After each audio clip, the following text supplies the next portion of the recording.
കുരുക്ഷേത്ര യുദ്ധഭൂമിയിൽ ദുഃഖത്തിന്റെ കറുത്ത മേഘങ്ങൾ അർജുനനെ മൂടി നിന്നു. തന്റെ പ്രിയ പുത്രൻ അഭിമന്യു കൗരവസേനയുടെ ചക്രവ്യൂഹത്തിൽ ക്രൂരമായി വധിക്കപ്പെട്ട വാർത്ത കേട്ട് ആ മഹാരഥൻ തകർന്നു പോയിരുന്നു. ഒരു വീരപുരുഷന്റെ മരണമല്ല അർജുനനെ ഉലച്ചത്, മറിച്ച് ആ ജീവനില്ലാത്ത ശരീരത്തെ സിന്ധു രാജാവായ ജയദ്രഥൻ അവഹേളിക്കുകയും കാൽ കൊണ്ട് ചവിട്ടി നിന്ദിക്കുകയും ചെയ്തു എന്നതായിരുന്നു. അഭിമന്യുവിന്റെ മൃതദേഹത്തിനരികിൽ അർജുനന്റെ കണ്ണുകൾ തീക്കനൽ പോലെ ജ്വലിച്ചു. ദുഃഖം കോപത്തിന് വഴിമാറി. അദ്ദേഹത്തിന്റെ വില്ലായ ഗാന്ധീവം കയ്യിലെടുത്ത് ഒരു ഭയങ്കര പ്രതിജ്ഞ എടുത്തു. നാളത്തെ ദിവസം സൂര്യൻ അസ്തമിക്കുന്നതിന് മുമ്പ് ഈ ലോകം കണ്ട ഏറ്റവും വലിയ പാപിയായ ജയദ്രഥനെ ഞാൻ വധിച്ചിരിക്കും. എന്റെ ഗാന്ധീവത്തിൽ നിന്ന് ഉതിരുന്ന അമ്പ് ആ ദുഷ്ടന്റെ തല അറുത്തില്ലെങ്കിൽ ഞാൻ അഗ്നികുണ്ഡത്തിൽ പ്രവേശിച്ച് ആത്മത്യാഗം ചെയ്യും. ഇതെന്റെ പ്രതിജ്ഞയാണ്. ഈ പ്രതിജ്ഞ കേട്ട് ദുര്യോധനനും കൗരവരും ആലോചിച്ചു, ഇതൊരു സുവർണ അവസരമാണ്. ജയദ്രഥനെ ഒരൊറ്റ ദിവസം മാത്രം ഒളിപ്പിച്ചാൽ അർജുനൻ സ്വയം മരിക്കും. പാണ്ഡവരുടെ പകുതി ശക്തി അതോടെ ഇല്ലാതാകും. പിറ്റേന്ന് പ്രഭാതത്തിൽ കുരുക്ഷേത്രം കണ്ട ഏറ്റവും വലിയ പോരാട്ടത്തിന് സാക്ഷ്യം വഹിച്ചു. കൗരവർ 10,000 പടയാളികളെയും ആനകളെയും കൊണ്ട് ജയദ്രഥനെ ഒരിടത്ത് ഏറ്റവും രഹസ്യമായ കനത്ത കാവലിനുള്ളിൽ ഒളിപ്പിച്ചു. സൂര്യോദയം മുതൽ അർജുനനും അദ്ദേഹത്തിന്റെ സാരഥിയുമായ ശ്രീകൃഷ്ണനും ജയദ്രഥനെ ലക്ഷ്യമാക്കി യുദ്ധക്കളത്തിലൂടെ തീവ്രമായി മുന്നേറി. കൗരവ സൈന്യം അർജുനനെ തടയാൻ കിണഞ്ഞു പരിശ്രമിച്ചു. ഓരോ നിമിഷവും വിലപ്പെട്ടതായിരുന്നു. സൂര്യൻ പടിഞ്ഞാറ് ചൊരിഞ്ഞു തുടങ്ങി. ആകാശം സ്വർണ്ണ നിറമായി മാറി. സൂര്യന്റെ ചുവപ്പ് രാശി അർജുനന്റെ മുഖത്ത് പതിച്ചു. സമയം തീരുകയാണെന്ന് മനസ്സിലാക്കിയ കൗരവസേനയുടെ ഹൃദയത്തിൽ വിജയാഹ്ലാദം അലതല്ലി. ജയദ്രഥന്റെ ഒളിത്താവളത്തിന് കാവൽ നിന്നവർ ചിരിച്ചു തുടങ്ങി. എന്നാൽ അത് സൂര്യന്റെ അസ്തമയം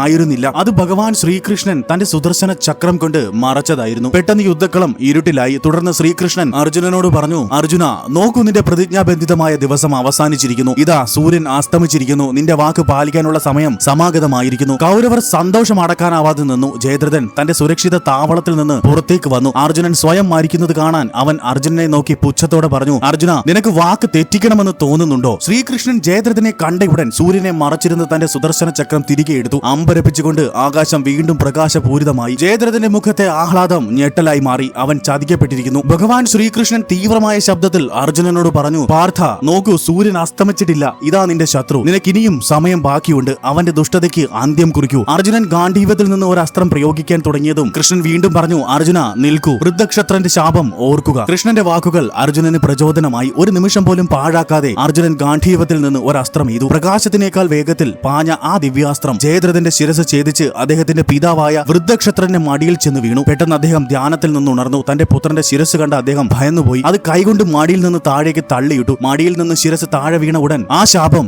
അദ്ദേഹത്തിൽ തന്നെ ഫലിച്ചു. ഇങ്ങനെ അർജുനൻ തന്റെ പ്രതിജ്ഞ നിറവേറ്റി. അഭിമന്യുവിന്റെ മരണത്തിന് പ്രതികാരം ചെയ്യുകയും അതേസമയം ശ്രീകൃഷ്ണന്റെ കൃപയാൽ വൃദ്ധക്ഷത്രന്റെ ശാപത്തിൽ നിന്ന് രക്ഷപ്പെടുകയും ചെയ്തു. നമ്മുടെ ലക്ഷ്യം ധാർമ്മികവും സത്യസന്ധവുമാണെങ്കിൽ അതിൽ ഉറച്ചു നിൽക്കാൻ ശ്രമിക്കുമ്പോൾ പ്രതിബന്ധങ്ങളെ മറികടക്കാൻ ഈശ്വരാനുഗ്രഹത്താലുള്ള സഹായം അപ്രതീക്ഷിതമായി ലഭിക്കും. ധർമ്മമാണ് എപ്പോഴും വിജയിക്കുക. രാധേ രാധേ.